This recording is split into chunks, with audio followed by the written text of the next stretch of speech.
Welcome back, everyone. If you've just started playing Wuchang Fallen Feathers, you've probably realized one thing already. This game does not go easy on you. Like most Souls-like titles, the early hours can feel brutal, punishing, and at times even overwhelming. But here's the good news. Once you learn the basics, develop your rhythm, and understand how the game wants you to play, everything starts to click. That's what this guide is all about. Helping beginners not only survive the early game, but actually enjoy it. In this video, I'm going to share the most important tips and tricks that will carry you through the opening hours. We'll talk about mastering combat basics, building your character smartly from the start, understanding the world and exploration systems, and finally, how to handle bosses without feeling like you've hit a wall. Each chapter will go deep into details, giving you practical advice you can apply right away. I'll also share some mistakes that many new players make so you can avoid wasting time and resources. Think of this as the foundation for your entire Wuchang journey. Get this right, and the rest of the game will feel far more manageable. So, if you're tired of dying over and over in the first few hours, or you just want to make sure you're building a strong start, stick around because this guide is going to save you a lot of frustration.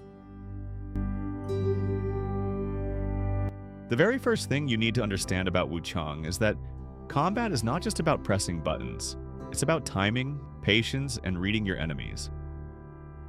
New players often make the mistake of rushing in, attacking aggressively, and burning through their stamina. This almost always ends badly because, unlike hack-and-slash games, Wuchang rewards discipline. The golden rule here is don't get greedy. Attack when there's an opening, but always keep enough stamina to dodge or block. One of the most overlooked mechanics for beginners is stamina management. Stamina is life in Wuchang. Every swing, dodge, and block costs stamina, and if you're caught with an empty bar, you're basically helpless. A smart approach is to always leave about 1/3 of your bar unused at all times. This way, even if you overcommit, you'll still have enough left for an emergency roll. Next, let's talk about dodging. Dodges in Wuchang are incredibly powerful, but they only work if you time them correctly. Rolling too early or too late will often get you punished. The trick is to watch enemy animations carefully. Look for subtle cues, like the way they raise their weapon or shift their stance. Once you learn to dodge at the very last second, you'll notice how much smoother fights become. Think of it less as avoiding damage and more as flowing with the enemy's rhythm. Finally, don't forget to experiment with blocking and parrying. While dodging might feel safer, blocking can give you stability when you're learning boss patterns, and once you get comfortable, parrying becomes one of the most satisfying mechanics in the game. It not only prevents damage, but often opens enemies up for devastating counterattacks. Mastering these basics may take time, but once they become second nature, you'll find that the early game isn't nearly as punishing as it first seemed. The next big challenge for new players is figuring out how to build their character. Wuchang, like many Souls-like games, gives you a lot of freedom with stat allocation, but this freedom can also be overwhelming. The most important thing to understand is that you shouldn't spread your points too thin.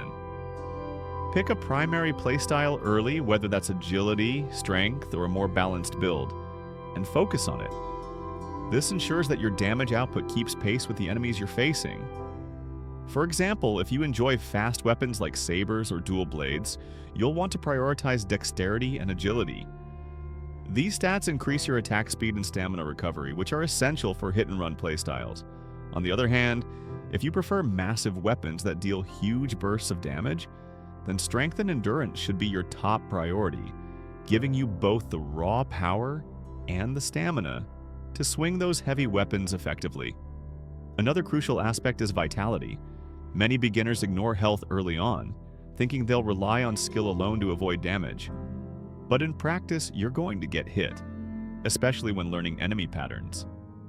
Investing points in vitality early can make the difference between surviving a heavy boss strike or dying instantly. Think of it as insurance. The extra health gives you more room for mistakes, which is critical in the early hours. Lastly, don't forget to explore secondary mechanics like feathers and mystic abilities. While you may not unlock their full potential until later, It's worth keeping an eye on these systems and gradually building towards them if you enjoy a more creative playstyle. The important thing is to commit. Half building into strength, agility, and mystics at the same time will leave you weak in all areas. Early game is about specialization. Later on, you can branch out.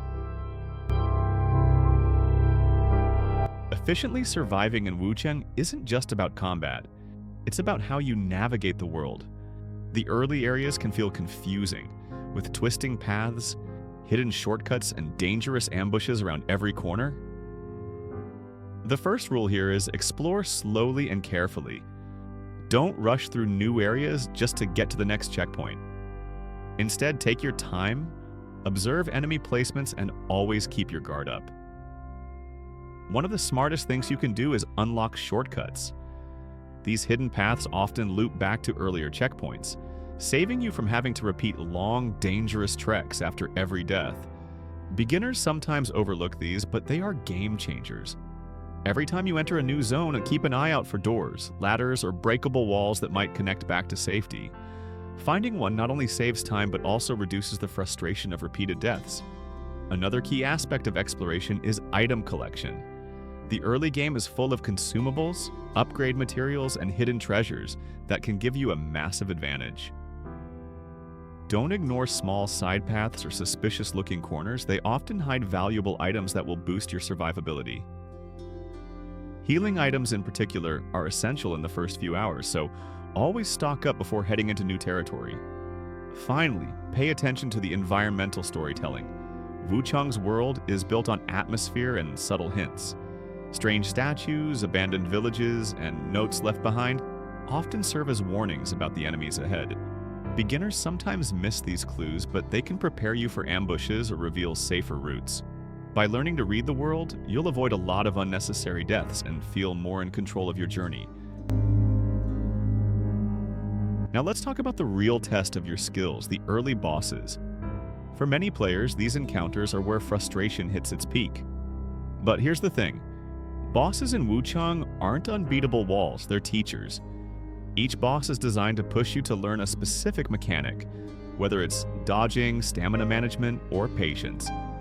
If you shift your mindset from "I need to win immediately" to "I need to learn," you'll find boss fights become much less intimidating. The first tip for bosses is don't rush to kill them. Observe them. Spend the first few attempts just watching their attack patterns, learning when they strike and when they rest. Every boss has tells, even if they're subtle. Once you know the rhythm, you can plan your attacks instead of just reacting in panic. This is especially important for beginners, as rushing often leads to repeated deaths. Second, always manage your healing wisely. A common mistake is panic healing the moment you take damage. Bosses are designed to punish this. Instead, wait for a safe opening before using a healing item. Sometimes it's better to fight at half health than risk healing during a combo. Learning restraint here will save countless attempts. Finally, don't underestimate the power of persistence and adaptability. Early bosses are meant to feel overwhelming, but every death teaches you something new. Change your approach, swap weapons if necessary, and remember that even small improvements add up. The moment you finally bring down that first boss, the sense of accomplishment will fuel you for the rest of the game. That's the magic of Wuchang, fallen feathers, turning frustration into triumph. And there you have it, your beginner's guide to surviving the early game in Wuchang. Remember, the key principles are simple but powerful. Master the basics of combat, build your character with focus, explore the world carefully, and treat bosses as teachers rather than obstacles. If you keep these lessons in mind, those opening hours that once felt impossible will become the foundation for your journey through one of the most challenging and rewarding games of 2025. So, take your time, be patient with yourself, and most importantly, don't give up. Every failure is progress, every death is a lesson, and every victory is sweeter because of the struggle it took to earn it. Wuchang. Fallen feathers may be punishing, but it's also one of the most satisfying experiences once you find your rhythm. Thanks for watching. If this guide helped you, make sure to hit the like button, subscribe for more Wuchang content, and let me know in the comments. What was the hardest part of the early game for you? I'd love to hear your stories and maybe even feature some in a future video. Until then, keep fighting, stay sharp, and may your feathers guide you safely through the darkness.